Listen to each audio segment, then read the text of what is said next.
First and foremost, I would like to join my colleagues in expressing gratitude for the opportunity to be present here, where you directly listen to news agencies, and to thank the TASS agency for its hospitality.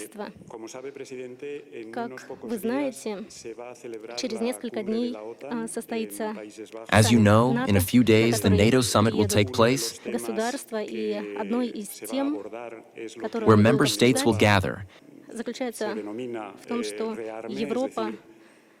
And one of the topics they will discuss is that Europe is considering rearmament and planning to spend more on military expenditures.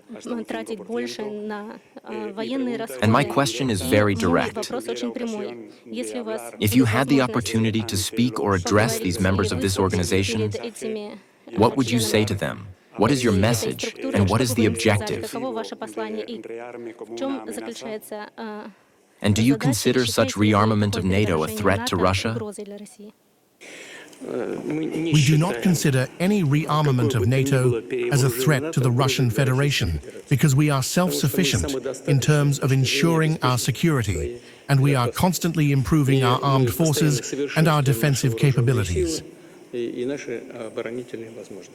Whatever NATO does, of course, it creates certain threats, but we neutralize all these threats as they arise. There is no doubt about that. In this sense, any rearmament and budget increases up to 5% of NATO countries' GDP are completely pointless. That's the first point. Second,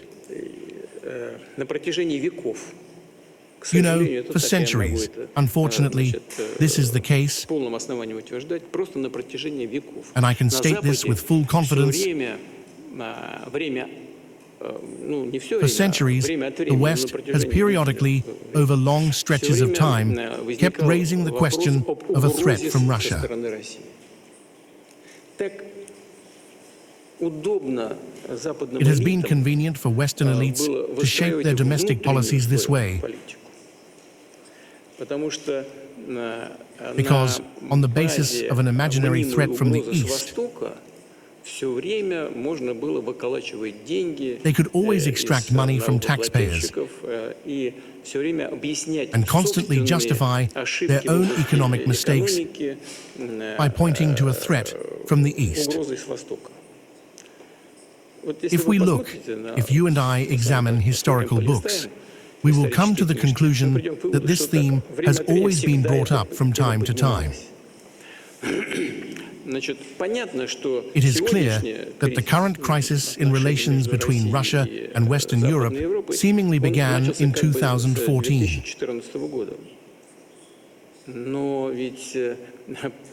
But the problem is not that Russia supposedly annexed Crimea. The problem is that Western countries facilitated a coup d'etat in Ukraine. You see, we used to constantly hear, we must live by the rules. What rules? What kind of rule is it when three states, France, Germany, and Poland, came to Kyiv and, as guarantors,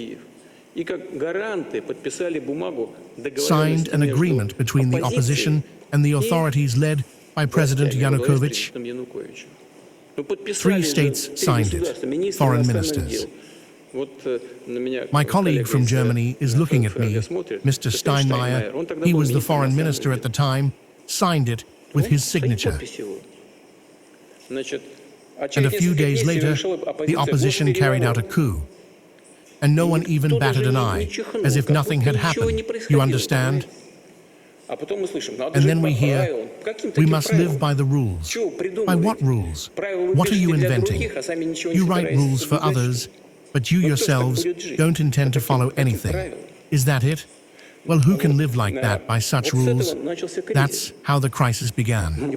But not because Russia acted from a position of strength. No, those whom we until recently called partners were the ones who started acting from a position of strength. And the former Deputy Secretary of State, Ms. Nuland, if I recall correctly, explicitly stated, "We spent $5 billion. So what? We're not about to walk away from there now. $5 billion spent on a coup. Well, isn't that something? What a revelation." Our Western partners have always acted, at the very least since the collapse of the Soviet Union, from a position of strength. It's obvious why, and I've written about this and everything. Because the post-World War II world order was built on a balance of power between the victors. But then one of the victors disappeared. The Soviet Union collapsed, and that was it. The Westerners began rewriting all these rules for themselves. What rules? After Crimea, events began in southeastern Ukraine. What happened? The people in the southeast did not recognize this coup. Instead of negotiating with them, they started using the army against them. We watched this, kept watching, tried to reach agreements for 8 years, do you understand? This isn't 5 days.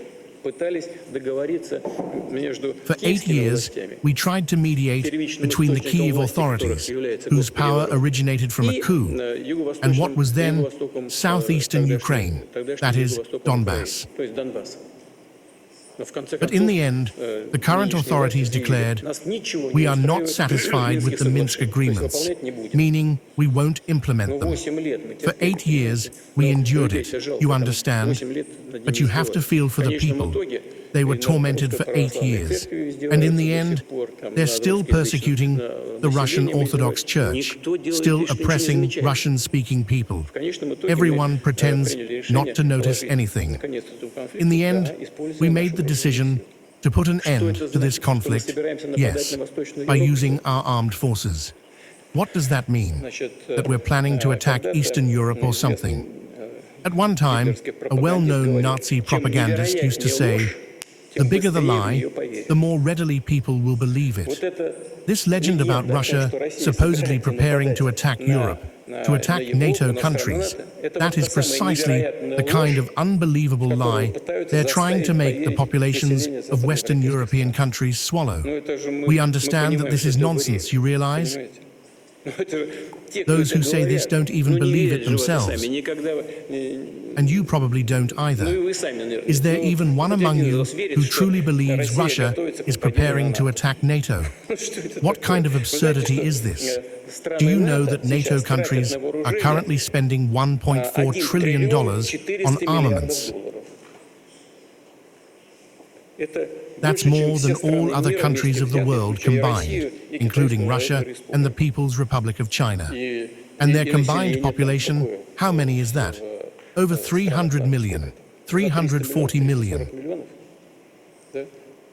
Russia, as you know, has around 145, nearing 150 million now.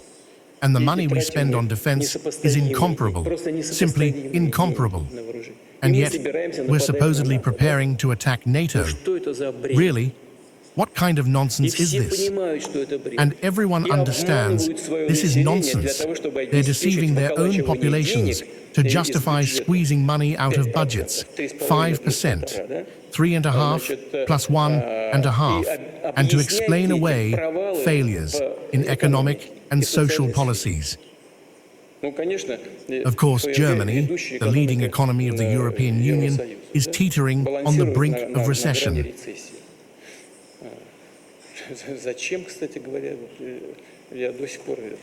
By the way, I still can't understand, why did the Federal Republic reject Russian energy supplies?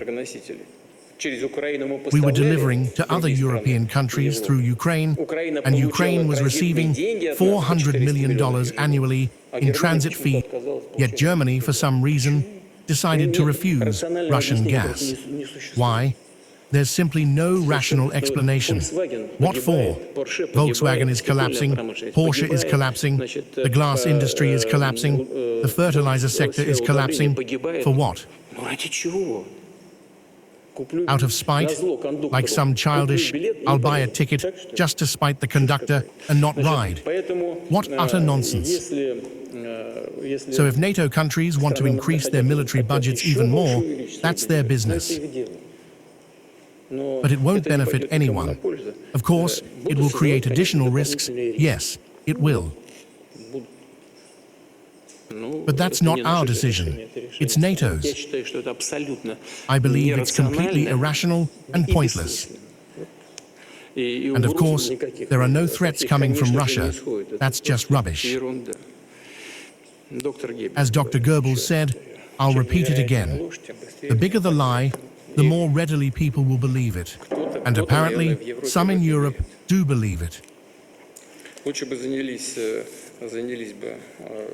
They'd be better off saving their auto industry and raising wages instead.